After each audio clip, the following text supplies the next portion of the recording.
एक समय की बात है। एक गांव में एक व्यापारी रहता था।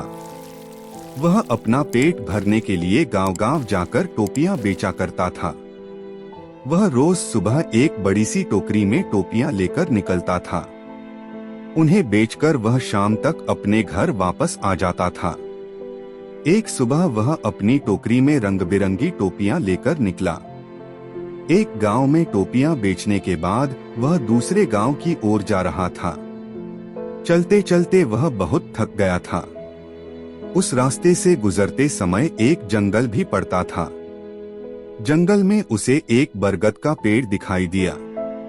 उसने सोचा क्यों न पेड़ के नीचे बैठकर आराम कर लिया जाए।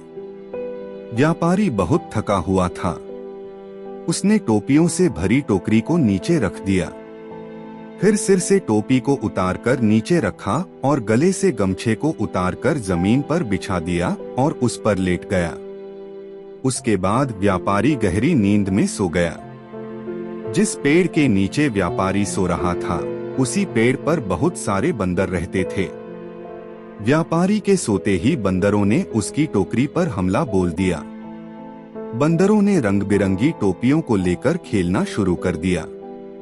कई बंदरों ने टोपियों को हाथ में भी पकड़ रखा था। बंदरों की उछल कूद से वहां शोर हुआ तो व्यापारी की नींद खुल गई। नींद खुलते ही व्यापारी के होश उड़ गए। उसकी टोकरी से सारी टोपियां गायब हो चुकी थीं। सभी बंदर हाथ में टोपी लिए हुए व्यापारी की ओर देख रहे थे। व्यापारी ने ऊपर बंदरों की ओर देखा तो उसे सब समझ आ गया। व्यापारी परेशान हो गया। वह सोच में पड़ गया कि अब टोपियां न बेच पाने के कारण उसका कितना नुकसान हो जाएगा।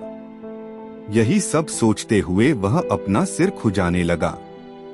उसे ऐसा करता देख बंदर भी अपना सिर खुजलाने लगे। व्यापारी को यह देख गुस्सा आ गया। उसने गुस्से में अपने सिर पर अपना हाथ तेजी से मारा। बंदरों ने भी अपने हाथ से अपने सिर पर तेजी से मारा। बंदरों को ऐसा करता देखा व्यापारी को समझ आ गया कि बंदर उसकी नकल उतार रहे हैं।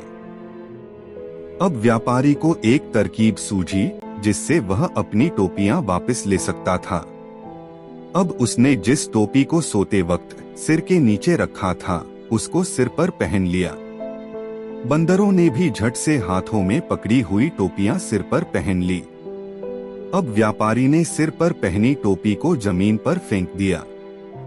बंदरों ने भी व्यापारी की नकल उतारते हुए अपने सिर पर पहनी हुई टोपियां जमीन पर फेंक दी। व्यापारी की तरकीब काम कर गई थी।